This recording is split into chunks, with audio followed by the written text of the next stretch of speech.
Venhamos a ler, pedir para alguém ler em voz alta esse versículo, por gentileza. Quanto à vossa obediência é ela conhecida de todos. Compraz-me, pois, em vós, e quero que sejais sábios no bem, mas simples no mal. Muito bem, esse capítulo, irmãos, é o último capítulo de Romanos, e Paulo começou saudando vários irmãos. Ele começou com uma lista enorme, nós falamos de alguns deles somente, porque Paulo, além de ter coisas preciosas para ensinar, ele tinha um desejo muito grande de mostrar o afeto dele pelas pessoas, né? Ele não tinha só instruções para dar, ele tinha encorajamento, ele tinha palavras de exortação, e aqui saudações, que eram despedidas. Sabe aquela despedida que ele sempre demora para praticar? Aquela despedida da igreja, na hora de ir embora, você pensa, não, agora eu vou. Só que para você chegar no portão, você vai ter que abraçar umas 20 pessoas, né? Então, Paulo, antes de terminar, ele tinha umas 20 pessoas aqui, ou mais, né, para falar. Só que ele falou isso aí para Timóteo, aliás, para Timóteo não, para a igreja, né? E ele disse para a igreja lá, para eles não esquecerem de saudar essas pessoas. E essas pessoas, cada uma tem uma história, irmãos, cada uma. E nesse versículo que lemos aqui, Paulo está elogiando e exortando a igreja também.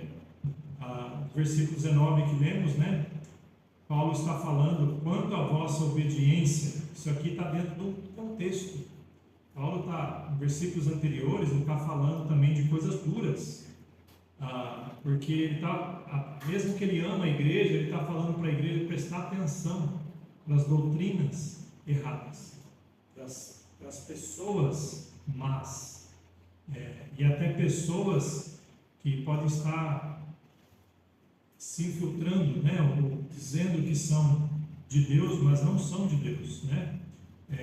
Olha o que diz no versículo 17: rogo-vos, irmãos, que noteis os que promovem dissensões e escândalos contra a doutrina que aprendestes. Desviai-vos deles. Olha que vem, uma palavra dura, né, irmãos? Mas Paulo não deixou de falar, porque o amor dele é tão grande pela igreja, que ele falou, olha, presta atenção, se tem alguém causando problemas, né, divisões na doutrina, especialmente na doutrina, preste atenção nisso, desvie-se desses. Olha, irmãos, é duro isso aí, né? A gente gosta só de ouvir de união, de comunhão, de amizade, né? E devemos, irmãos, ter comunhão com todos, apesar dos nossos pecados, nossos erros. Todos nós somos falhos, amém, irmãos? Eu sou falho, você é falho. Mas quando vem com doutrina, por que a doutrina é tão importante, irmãos? Porque disso depende a vida espiritual de uma pessoa, né? Se eu pregar uma heresia aqui para os irmãos falarem amém e ir embora, vocês podem deixar de acreditar em Jesus como Salvador e acreditar em outra coisa, e ir para o inferno. Logicamente não é o caso aqui, né? Mas se eu, como líder, faço isso, falo o que as pessoas querem ouvir e não o que Deus quer falar, você pode enganar, né? Então Paulo está falando assim, rogo-vos, irmãos, que noteis, ou seja, marca bem, viu? Marca bem, põe uma faixinha na ponta do dedo ali, uma faixinha vermelha, rosa, dá para você perceber. Aqueles que causam dissensões, escândalos contra a doutrina, né? Que aprendeste, desviai-vos deles. Então, o importante aqui, Paulo está falando, olha, vocês aprenderam a doutrina certa. Então, quando vier a doutrina errada, preste atenção. Não deixe ser enganado, não. Marca bem essas pessoas. Não porque elas não merecem o teu perdão, não, irmãos, é porque elas não devem falar, elas não devem ensinar, né? Então, olha que Paulo falou isso. Aí no versículo 18: porque os tais não servem a nosso Senhor Jesus Cristo, mas ao seu ventre, e com suaves palavras e lisonjas enganam os corações dos simples. Havia naquela época ali falsos mestres, falsos líderes, falsos doutores, que eles conseguiam atrair pelo carisma, mas eles não tinham caráter. Atraíam pelo jeito, né? E tem muitas pessoas que conseguem, né, irmãos? Atrair pelo jeito, mas na hora que você vê ali o conteúdo, não é o conteúdo doutrinário, uma doutrina verdadeira que que leva a pessoa a andar com Deus, né? A crer em Deus e andar com Deus, né? Mas leva a pessoa a olhar para si mesmo e querer as próprias vantagens pessoais, querer sempre mais e melhor para si, esquecendo-se que Deus, Ele quer o mais e o melhor para nós. Ele tem já o mais e o melhor para nós. Vamos seguir o que Deus fala, não querer inventar. Então, esses líderes falavam palavras enganadoras, né, lisonjas, e aí entra o versículo 19. Quanto à vossa obediência, é ela conhecida de todos. Então, Paulo está falando, olha, essa igreja aqui era uma igreja de boa fama, eles tinham uma obediência, uma reputação louvável, uma obediência conhecida pelos que estão ao redor. E eu queria fazer uma aplicação para nós, irmãos. Será que nós somos conhecidos pela nossa obediência a Deus? A Deus. Quando você está em comunhão com Deus, Deus fala para você no seu coração, olha, tem isso aqui na sua vida que deve mudar. Você faz porque o pastor está falando ou porque Deus está tocando? Porque a palavra dele está falando. Então, aquela igreja era uma igreja conhecida pela obediência. Olha que bonito, irmãos. Eu gostaria que a nossa igreja fosse conhecida assim, ou continuasse sendo conhecida assim. Porque eu tenho percebido que a nossa igreja é uma igreja de servos, de voluntários, de pessoas que fazem de coração, né? Eu não tenho trabalho aqui, irmãos, de ficar me expressando, né? Para ficar implorando que as pessoas façam, que deem, né? A gente ensina, encoraja, relembra, isso toda a igreja deve fazer. Mas eu nunca tive problema, graças a Deus, espero que nunca tenhamos, né? De falar, olha, para de desobedecer a Deus, né? Obedeça a Deus. Essa igreja é louvável, por isso Paulo falou, vocês são obedientes. Isso todo mundo sabe. O que todo mundo quer, esses irmãos? Paulo está já exagerando? Esses irmãos estavam onde? Que localidade? Roma. Roma era o centro daquela época. Então eles estavam ali no holofote, em cima do palco, as luzes todas viradas para eles, podemos dizer assim, porque era o local onde todo mundo queria ir, e de lá se podia chegar, se podia de lá ir para outros lugares. Era um centro, né? Então a fama deles podia ser boa ou ruim. Se eles fossem desobedientes, todo mundo ia saber. Mas como eram obedientes, todo mundo sabia também. Então Paulo está agradecendo a Deus e honrando, né, os irmãos por essa qualidade da obediência. Compraz-me, pois, em vós, e quero que sejais sábios no bem, mas simples no mal. Então Paulo está enfatizando que esses irmãos desenvolvam hábitos, qualidades, características que tornem eles especialistas no bem. Tudo que nós queremos fazer na vida, irmãos, precisamos de treinamento, não é verdade? Olha as profissões aqui, né? A irmã Marisa toca piano, a irmã não começou da noite para o dia, né? Eu acho tão bonito, eu queria tocar. Aí tem uma aula no YouTube, aí domingo já está tocando maravilhosamente. Não é assim que funciona, né, irmão? Horas de suor, de calo, de dia que a irmã não quer mesmo, é o dia. Esse é o melhor dia para ensaiar, né? Quando você não quer. Irmão, assista no seu trabalho, né? Quantos cabelos que o irmão queimou? Não estou brincando. para chegar, estou brincando. Mas não foi da noite para o dia, né, irmãos? O irmão, para chegar onde chegou, para ser professor dos professores, você teve que ser aluno dos alunos, né?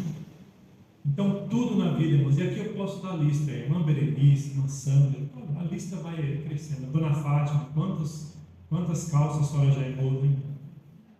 Para acertar, né?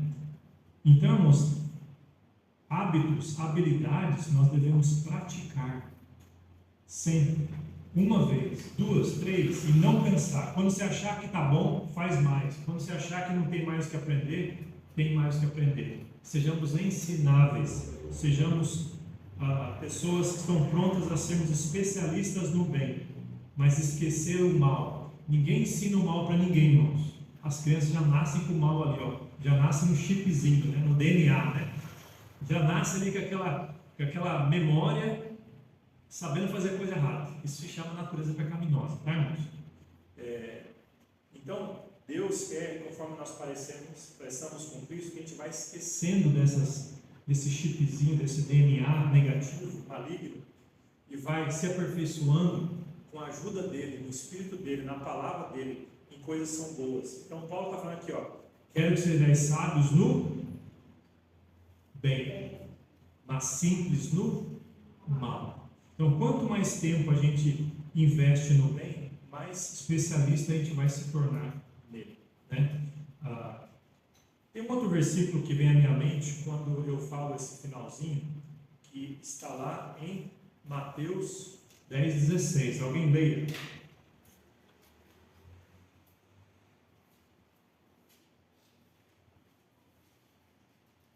Mateus 10,16. Eles que vos enviam como ovelhas ao meio de lobos. Portanto, sede prudentes como as serpentes e inofensivos como as pombas. Bem, Jesus está falando para os seus discípulos aqui que eles levariam a mensagem dele, que eles levariam a palavra, levariam a vida, né, de Jesus para as outras pessoas, mas no meio hostil, no meio de que ninguém ia querer receber, naturalmente falando. Ia ter opositores, até os religiosos que sabiam o Velho Testamento eram contra os discípulos. Já pensou nisso? Então, os fariseus seriam como lobos devastadores, né? A única esperança que os discípulos tinham é que o pastor, com letra maiúscula, Jesus, pudesse buscar, pudesse proteger os seus discípulos. Então, o próprio pastor, com letra maiúscula, falou isso aqui, ó: eu envio vocês como ovelhas no meio de lobos. Vocês vão estar num lugar hostil, num lugar perigoso, vocês não vão ser bem recebidos, pessoas vão olhar atravessado e quando puder vão enfiar uma faca nas suas costas. Olha para você ver que encorajamento ouvir isso aí, né? Não é não. Mas a vantagem é que o pastor está conosco, amém? O pastor afugenta os lobos, o pastor pega a ovelha no colo, o pastor cuida, o pastor alimenta, o pastor cura, o pastor ensina, e é isso que o pastor faz. Mas Jesus usa aqui três figuras, olha, três animais aqui nesse versículo. Quais são os animais? Ovelha e serpente. Então, esse versículo me lembra o que lemos agora em Romanos. Por quê? Porque lá no finalzinho, né, Jesus fala: sede prudentes como as serpentes e inofensivos como as pombas. Você já percebeu como uma pomba é inofensiva? Ela parece bobinha, né? Fica lá. Nós temos pombas que ficam na nossa janela e os nossos gatos vão lá todo dia. E se não fosse aquela rede, elas já tinham virado janta. Porque se elas passam do gato, elas vão no cachorro. E chegando no Bruno engole 2 mordidas, o Bruno já comeu, já engoliu 2 pombas, é que eu me lembro, né? Ou mais, né? E eu já levei ração para o Bruno, daquela melhor, daquela cara que a gente compra, deixa só especial para ocasiões especiais de emergência, usa de vez em quando. Eu já dei para ele assim, ele olhou para a ração com a pomba pendurada, com a perninha da pomba pendurada na boca, e esmagou e engoliu a inteira a pomba. Olha que coisa, né? Por quê? A pomba é boba. Desculpa eu dar essas imagens, esses detalhes assim, alguns irmãos estão quase, né, tendo náusea. Mas a pomba, ela é boba, bobinha, né? Fica lá assim, né, olhando para lá e para cá. Aí o gato, se o gato não pega, o cachorro pega, né? Jesus falou: olha, vocês devem ser bobinhos para as coisas ruins. O cristão deve ser ingênuo para as coisas ruins, nesse sentido, né, irmãos? Quando o mundo, que é malvado, que tem malícia, que tem vingança, que tem tudo de crueldade, chega, o cristão, ele deve não agir desta forma, mas ele deve ser o quê? Como uma serpente, não ignorar que existe o mal. O cristão que ignora que existe o mal, ele é presa fácil também, né? Então devemos, sabendo que existe o mal, não nos misturarmos com o mal. Aí que é difícil. Então, se sabendo que as pessoas te prejudicam, você não se vingar, aí você pode fugir. Jesus não fazia isso? Quando a multidão queria pegá-lo, ele sumia, igual um sabonete, né? Várias vezes, porque não era a hora ainda, né? Então, o que está dizendo para o cristão ser esperto, ser sábio, né? Aqui, ser prudente como uma serpente. A serpente, irmãos, ela não tem perna, mas ela é esperta, ela é lisa, né? Enquanto que a pomba às vezes fica ali esperando e coisas más acontecem com ela. Então, Jesus ele usa essa figura, né, de sermos espertos. Eu queria aqui, não devemos ser como pombas em nossa atitude, mas sensatos e prudentes. Não devemos ser peões crédulos que acreditam em tudo, mas não devemos ser conspiradores enganosos. Devemos encontrar um equilíbrio entre a sabedoria e a vulnerabilidade para realizar a obra de Deus. Então devemos usar da sabedoria de Deus e do caráter de Cristo para fazer a vontade de Deus. Então, o final aqui, não quero que sejais sábios, aliás, quero que sejais sábios no bem, mas simples no mal. Então, como que você faz isso? Pela palavra de Deus, pelo conhecimento do Salvador. Quanto mais você lê a palavra, você cresce na semelhança de Jesus. Quanto mais você vem na igreja, esse alimento do que é importante. Tem na igreja a comunhão com Deus, com a palavra e com os irmãos, você vai criar hábitos que são benéficos para você, benéficos para o corpo de Cristo, para as pessoas. Então, sejamos sábios no que é bom. E não ir fora, né, com as malícias do mundo. Bom,